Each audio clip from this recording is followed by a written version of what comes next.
നല്ല തേങ്ങാക്കൊത്ത് വറവിട്ട നാരങ്ങാക്കറി, അതോടൊപ്പം തന്നെ അതിൽ നിന്ന് ഒരുപാട് ഡിഫറെൻ്റായ വേറൊരു ടൈപ്പ് നാരങ്ങാക്കറി. ഇത് രണ്ടുമാണ് കേട്ടോ ഇന്ന് ഞാൻ കാണിക്കുന്നത്. ഇത് രണ്ടും സദ്യ സ്പെഷ്യലാണ്. പക്ഷേ ഒരെണ്ണം വടക്കൻ കേരളത്തിൽ വളരെ പ്രസിദ്ധമാണ്, പക്ഷേ ഒരെണ്ണം വള്ളുവനാടൻ ഭാഗങ്ങളിലാണ് കൂടുതലായിട്ട് ഉണ്ടാക്കാറുള്ളത്.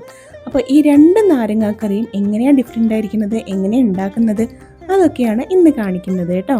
എല്ലാ ചേരുവകളും കൃത്യമായിട്ട് ഡിസ്ക്രിപ്ഷൻ ബോക്സിൽ കൊടുത്തിട്ടുണ്ട് കേട്ടോ. ഈ നാരങ്ങ വെച്ചിട്ടാണ് കേട്ടോ ഈ കറികൾ ഉണ്ടാക്കുന്നത്. വടുകപ്പുളി നാരങ്ങ എന്നാണ് ഞാനൊക്കെ പറയാറുള്ളത്. സാധാരണ നാരങ്ങയിൽ നിന്ന് എത്ര ഡിഫറെൻ്റ് അല്ലേ വലിപ്പത്തിൽ. ഇതിന് വേറെ എന്തെങ്കിലും പേരുണ്ടോ ഉണ്ടെങ്കിൽ കമൻറ്റ് സെക്ഷനിൽ ഒന്ന് പറഞ്ഞു തരണേ. അപ്പോൾ ഈ നാരങ്ങ ഞാൻ രണ്ടായിട്ട് കട്ട് ചെയ്യാണ്. ഈ കത്തിയാണെങ്കിൽ സൂപ്പറാണ് കേട്ടോ, വേണമെങ്കിൽ ഞാൻ താഴെ ലിങ്ക് കൊടുക്കാമേ. ഇനി നമ്മൾ ഇതുകൊണ്ട് മുറിച്ച ഈ രണ്ട് നാരങ്ങ കഷ്ണങ്ങളിൽ ഒരു നാരങ്ങ കഷ്ണം എടുത്തിട്ടാണ് ഞാൻ നാരങ്ങ കറി ഉണ്ടാക്കുന്നത്.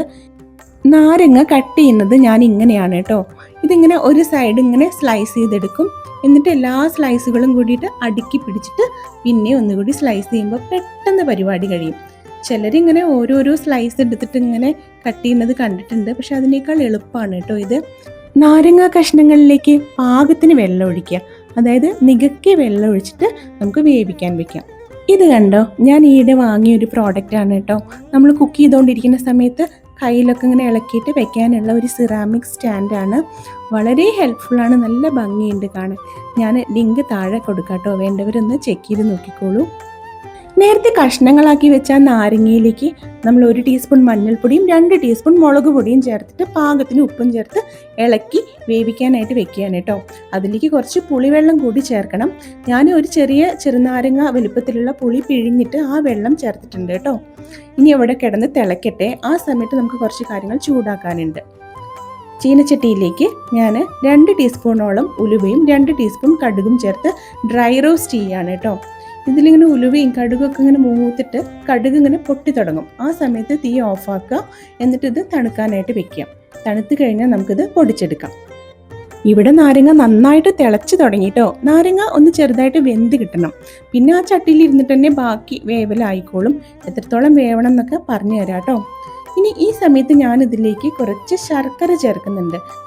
ഒരച്ച് ശർക്കരയുടെ 1/4 ഭാഗത്തോളാണ് ഞാൻ ആദ്യം ചേർത്തത്. എന്നിട്ട് നന്നായിട്ട് ഇളക്കിയിട്ട് ടേസ്റ്റ് നോക്കി. അപ്പോൾ കുറച്ചും കൂടി വേണം തോന്നിയത് കൊണ്ട് ഒരു കഷ്ണം കൂടി ചേർത്തു.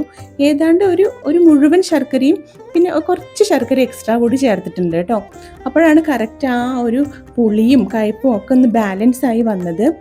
നേരത്തെ ഡ്രൈ റോസ്റ്റ് ചെയ്ത ഉലുവയും കടുകും കൂടി ഞാനിതാ ഈ ഗ്രൈൻഡറിലിട്ട് പൊടിക്കുകയാണേ. ഇത് സൂപ്പർ ഗ്രൈൻഡറാണ്, മാർബിൾ മെറ്റീരിയലാണ്, അടിപൊളിയാണ് കേട്ടോ. പെട്ടെന്ന് തന്നെ ഇതുപോലെ പൊടിച്ച് കിട്ടിയിട്ടുണ്ട്. ഇനി നമ്മൾ ഇതാ കറിയിലേക്ക് ചേർക്കണം. പക്ഷെ ഇപ്പോഴല്ല, ഇതൊന്ന് തണുക്കണം. അതായത് ഈ ഒരു സ്റ്റേജിൽ എത്തിക്കഴിയുമ്പോൾ നമ്മൾ തീ ഓഫാക്കുക. തീ ഓഫാക്കിയ ശേഷം നന്നായിട്ട് ഇളക്കിയിട്ട് ഇത് തണുക്കാനായിട്ട് വെക്കണം. നന്നായിട്ട് തണുത്തിട്ടാണ് ഇനി ബാക്കി കാര്യങ്ങൾ ചെയ്യുന്നത്. ഇതാ കണ്ടോ, നല്ല പോലെ തണുത്ത് വന്നിട്ടുണ്ട്. ഈ ഒരു സ്റ്റേജിൽ നമ്മൾ നേരത്തെ പൊടിച്ച് വെച്ച ആ പൗഡറില്ലേ അത് ചേർക്കാം. എന്നിട്ട് നല്ല പോലെ ഇളക്കി കൊടുക്കുക. ഇനി ഇതിലേക്ക് വറവിടണം. പക്ഷെ ഞാനിവിടെ ചെറിയൊരു അബദ്ധവും കാണിച്ചിട്ടുണ്ട് കേട്ടോ, പറഞ്ഞു തരാം എന്താന്ന്. ആദ്യം നമ്മൾ വെളിച്ചെണ്ണ ഒഴിച്ചു, എന്നിട്ട് കടുക് പൊട്ടിക്കുകയാണേ. കടുക് പൊട്ടിച്ചിട്ട് അതിലേക്ക് കറിവേപ്പിലയും വറ്റൽമുളകും ചേർത്ത് നല്ല പോലെ വഴറ്റിയെടുക്കണം. ഈ സമയത്ത് കുറച്ച് കായം പൗഡർ കൂടി ഞാൻ ചേർക്കുന്നുണ്ട്. പക്ഷെ എല്ലാവരും അത് ചേർക്കില്ല കേട്ടോ, പക്ഷെ ചേർത്താൽ നല്ല ടേസ്റ്റാണ്, നല്ല മണമായിരിക്കും. അപ്പോൾ ഞാൻ ഈ വറവ് ഇതിലേക്ക് കൊട്ടുകയാണ്. അപ്പോൾ ഇപ്പോഴും ഞാൻ ഒരു കാര്യം ഇതിൽ ചേർത്തിട്ടില്ല. അപ്പോൾ ഈ ഒരു സമയത്ത് ഞാൻ അതിനെപ്പറ്റി ഒട്ടും ബോധമിടല്ല കേട്ടോ, നന്നായിട്ട് ഇളക്കിയിട്ടൊക്കെ വിടുന്നുണ്ട്. പിന്നെ കുറച്ച് കഴിഞ്ഞപ്പോഴാണ് അത് ചേർക്കണമല്ലോ എന്ന് മനസ്സിലായത്.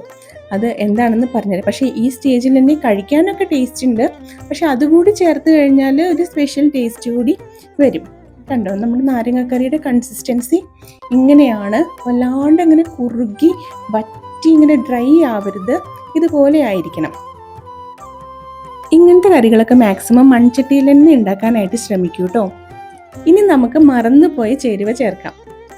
തേങ്ങാക്കൊത്താണ് ഞാൻ മറന്നുപോയത്. ശരിക്കും ആ കടുകൊക്കെ വറക്കുന്ന സമയത്ത് അതിൽ ഉപ്പ് ഇട്ടിട്ട് വറക്കേണ്ട കാര്യമാണ് ഈ തേങ്ങാക്കൊത്ത്. പക്ഷെ ഞാൻ മറന്നു പോയതുകൊണ്ട് സെപ്പറേറ്റ് ആയിട്ട് ഞാൻ വെളിച്ചെണ്ണയിൽ ഇത് മൂപ്പിച്ച് ചേർക്കുകയാണ് കേട്ടോ. ഇതുപോലെ ചുവന്ന കളറിൽ മൂപ്പിച്ചെടുക്കണം. എന്നിട്ട് നമുക്ക് ആ കറിയിലേക്ക് കൊട്ടാം. പക്ഷെ ഇങ്ങനെ ചേർത്താലും കുഴപ്പമൊന്നുമില്ല. എണ്ണ അത്രയും കുറച്ച് മതിയല്ലോ വിചാരിച്ചിട്ടാണ് ആദ്യത്തെ പ്രാവശ്യം തന്നെ അങ്ങ് ഒരുമിച്ചങ്ങ് ചേർത്തോളാൻ പറഞ്ഞതേ.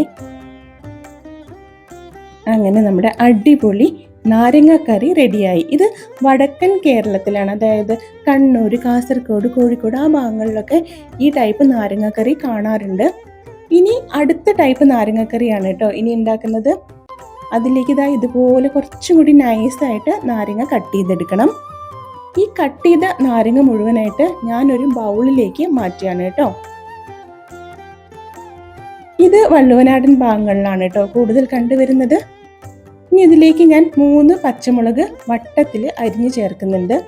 അതേപോലെ തന്നെ ഇഞ്ചി അത്യാവശ്യം വലിയൊരു കഷ്ണം എടുത്തിട്ടുണ്ട്. അത് ഇതുപോലെ കഷ്ണങ്ങളാക്കിയിട്ട് ഇടുകയാണ് കേട്ടോ.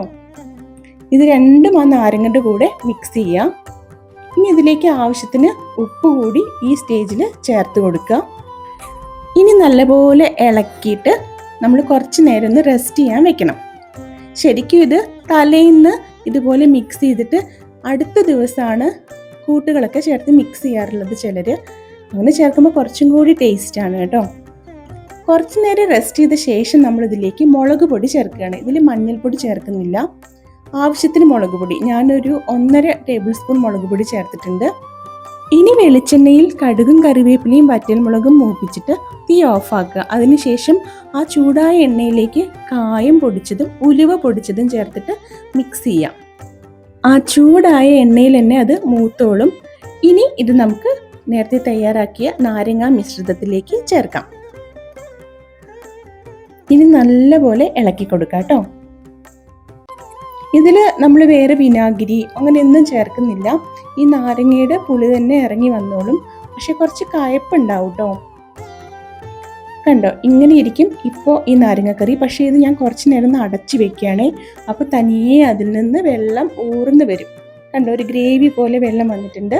ഇനി അഥവാ നിങ്ങൾക്ക് ഇങ്ങനെ ഗ്രേവി കറക്റ്റായിട്ട് പാകമല്ല, കുറച്ചുകൂടി വേണം എന്ന് തോന്നുകയാണെങ്കിൽ തിളപ്പിച്ചാറ്റിയ വെള്ളം കുറച്ച് മിക്സ് ചെയ്താൽ മതി കേട്ടോ. ഇതിങ്ങനെ ഇൻസ്റ്റൻ്റ് ആയിട്ട് ഉണ്ടാക്കുന്ന നാരങ്ങക്കറിയാണ്. നാരങ്ങ അച്ചാറെന്നും നാരങ്ങക്കറി എന്നൊക്കെ പറയും. സദ്യയിൽ വള്ളുവനാടൻ ഭാഗങ്ങളിൽ കോമൺ ആണ് ഈ ഒരു സംഭവം. ഇത് ആ ഒരു സദ്യയോട് കൂടി തന്നെ തീരും. അതാണ് അതിൻ്റെ പ്രത്യേകത. ഈ ഒരു അച്ചാർ ഉണ്ടാക്കി ഉടനെ കഴിക്കുമ്പോൾ അത്ര വലിയ കയ്പൊന്നും ഫീൽ ചെയ്യില്ല. പക്ഷെ ഇതിങ്ങനെ ഇരിക്കുന്തോറും കയ്പ് ഇങ്ങനെ ഇറങ്ങി വരും. ആ കയ്പ് ചിലർക്ക് ഇഷ്ടമാണ്, ചിലർക്ക് അത്ര താല്പര്യം ഉണ്ടാവില്ല. പക്ഷേ സദ്യകളിൽ ഇത് കോമൺ ആയിട്ട് വള്ളുവനാടൻ ഭാഗങ്ങളിൽ ഉണ്ടാക്കാറുണ്ട് കേട്ടോ. അങ്ങനെ നമ്മുടെ വള്ളുവനാടൻ ഭാഗങ്ങളിലുള്ള നാരങ്ങക്കറിയും റെഡിയായി, വടക്കൻ ഭാഗങ്ങളിലുള്ള നാരങ്ങക്കറിയും റെഡിയായി. രണ്ടും തമ്മിൽ ഒത്തിരി ഡിഫറൻസ് ഉണ്ട്. ഇതിലേതാ ടേസ്റ്റ് കൂടുതൽ അങ്ങനെയൊന്നും പറയാൻ പറ്റില്ല. രണ്ടിനും 2 ടേസ്റ്റാണ് കേട്ടോ. നിങ്ങൾ ഇങ്ങനെയൊക്കെ തന്നെയാണോ നാരങ്ങക്കറി ഉണ്ടാക്കാറുള്ളത്? ഇതിലേത് നാരങ്ങക്കറിയാണ് നിങ്ങൾക്ക് കൂടുതൽ ഇഷ്ടമായി എന്ന് പറയൂ കേട്ടോ. അതുപോലെ നിങ്ങളുടെ നാട്ടിലുണ്ടാക്കാറുള്ള നാരങ്ങക്കറിയെ പറ്റിയിട്ടും ജസ്റ്റ് ഒന്ന് മെൻഷൻ ചെയ്യണേ. സദ്യയിലെ കുറേ ഐറ്റംസിൻ്റെ വീഡിയോ ഞാൻ ഓൾറെഡി അപ്ലോഡ് ചെയ്തിട്ടുണ്ട് കേട്ടോ. കാണാത്തവരുണ്ടെങ്കിൽ ഒന്ന് കണ്ടു നോക്കി അഭിപ്രായം പറയണേ. എന്നാൽ ഇനി നമുക്ക് അടുത്ത വീഡിയോയിൽ കാണാമല്ലേ. ശരി എന്നാൽ.